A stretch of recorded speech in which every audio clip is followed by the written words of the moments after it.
AC DC पंखों के card में अक्सर ये मसले आ जाते हैं कि ये बिजली पे अपना काम छोड़ देते हैं, यानी कि इनकी सप्लाई खराब हो जाती है, बैटरी पे ये ठीक काम करते हैं। तो आज की वीडियो में आपको इसकी सप्लाई रिपेयर करने का तरीका बताया जाएगा कि कैसे आप इसको फिक्स कर सकते हैं। तो बेसिकली दोस्तों, इनमें एक छोटी सी आईसी लगी होती है जो अपना काम छोड़ देती है, उसके बाद इसकी जो फीडबैक बंद हो जाती है और ये अपना जो है काम नहीं करती। तो ये आईसी हमें मार्केट में देखने को नहीं मिलती, यानी कि हमें मार्केट से आईसी नहीं मिलती है। तो आज की वीडियो में मैं इसको जो है प्राइमरी एरिया इसको बाईपास करने का तरीका बताऊंगा, जैसा कि इसमें हमने SDR एक मॉड्यूल या 5 पिन मॉड्यूल के नाम से, जैसा कि आपको वीडियो में नजर आ रहा है, इसका इस्तेमाल करेंगे। इसका इस्तेमाल करते हुए दोस्तों हम इसकी जो प्राइमरी वाइंडिंग को बाईपास कर सकते हैं। इसका जो तरीकाकार होता है, इसके अंदर से 5 मुख्तलिफ किस्म की तारें निकल के आ रही होती हैं। तो सबसे पहले इसके अंदर से हमने जो इसका मॉसफेट है ये उतार लेना होता है, जो कि 7N75 या 11N60 होता है, इसको जो हमने निकाल लेना है। उसके बाद दोस्तों हमने वो आईसी भी निकाल लेनी है जिसकी वजह से ये मसले आते हैं। और सबसे पहले इसका जो पुराना मॉसफेट है उसको यहाँ से निकाल के उसकी हीटसिंक अलहदा कर लेनी है। जी तो दोस्तों, जब उसकी हीटसिंक अलहदा हो जाएगी तो जो हम अपना मॉड्यूल इस्तेमाल कर देंगे, उसके ऊपर जो मॉसफेट या एफईटी लगी हुई है उसको हमने सेम उसी तरीके से उसके ऊपर टाइट कर देना है, जैसा कि इसका एक स्क्रू है इसको उसकी हीटसिंक के साथ लगा देना है। ये इस मकसद के लिए लगाना है कि ये मॉसफेट गर्म होगा तो ये जो है हीटसिंक इसको साथ साथ ठंडा करती रहेगी। अब दोस्तों इसको यहाँ पे हमने बहुत ही प्यार के साथ इसको जो फोल्ड कर देना है ताकि इसको हम उसकी जगह पे लगा दें जो इसकी हीटसिंक की अपनी जगह बनती है। तो इसकी यहाँ पे कुछ फालतू टांगे बांध रही है, ये फालतू टांगे हम काट देंगे ताकि हमें किसी किस्म की डिस्टर्बेंस ना हो या फिर हमारा जो कोई शॉर्ट सर्किट ना हो। तो कुछ इस तरीके से हम जो है इसको जो अपनी इसकी जगह पे ले जाएंगे, जैसा कि हीटसिंक को अपनी जगह पे रखेंगे तो यहाँ पे इसकी पिन बाहर निकल के आ जाएगी। इसके बाद इसी तरीके से इसको हम सोल्ड कर देंगे।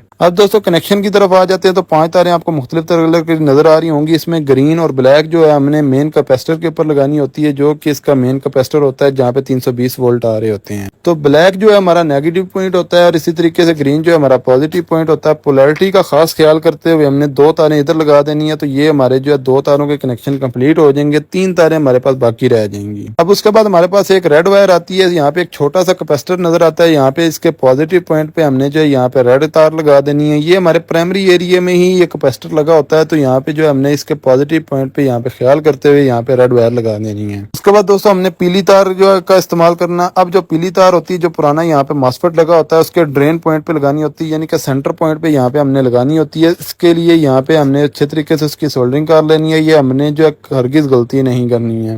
तो यहाँ पे दोस्तों अच्छे तरीके से इसको भी यहाँ पे सोल्ड कर देना। अब हमारे पास व्हाइट कलर की तार बच जाएगी। व्हाइट कलर की तार जो हमारा आउटपुट पे सेक्शन होता है, यानी कि सेकेंडरी एरिया में हमारा एक कपलर लगा होता है, उसके जो है यहाँ पे डॉट यहाँ पे लगा होता है, इसकी 4 पिनें होती है, जहाँ पे डॉट वाली साइड होती है वहां पे हमने ये तार लगा देनी होती है। तो ये 5 तारों के कनेक्शन हमारे कंप्लीट हो जाते हैं। तो इसी तरीके से जब हम इसको जो ऑन करेंगे तो हमारा जो सप्लाई बाईपास हो जाएगी और इसके जो आउटपुट पे 12 वोल्ट ऑन हो जाएंगे और इसकी तरह इसकी रिले भी ऑन हो जाएगी। इसी तरीके से हमारा पंखा भी काम करना शुरू हो जाएगा। अब दोस्तों सारी तारें हमने लगा दी है, तो इसको यहाँ पे एक छोटा सा सुराख हमें नजर आ रहा है, कटर की मदद से इसको यहाँ पे काट लेते हैं पीसीबी को और इसके अंदर सारी तारें कर देते हैं ताकि हमारी फालतू कोई तारें बाहर ना रहे। उसके बाद दोस्तों इसको 220 देते हैं और मैं आपको चेक करा देता हूँ कि ये हमारा जो है बिल्कुल काम करना शुरू हो गया। जब रिले हमारी ऑन होती है तो इसका मतलब ये है कि आगे हमारा करंट जाता है। तो अभी आपने इसको गौर करना है।